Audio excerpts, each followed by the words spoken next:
Bordi keldi yo'qoldi. Aytaymi sababini? Xarajat odamlarni berib qo'ydi adabini. Telefonda gaplashamiz, bahonamiz ob-havo. 4 ta nonu yo'l kira bo'lib qolgan muammo. Yoshlarga qiyin bo'ldi gazga, suvga, svetga, maoshlari yetmayapti. Yer solig'i, axlatga. 60-70 yillarga bir qaytaylik, bolalarga yoshligimiz, ertagini aytaylik. Eshigimiz taqillatib to'la yo'q edi. Hamma ish bilan ovvora, qornimiz ham to'q edi.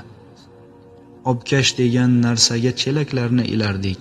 Quduqdan suv tashib kelib, idishni to'ldirardik.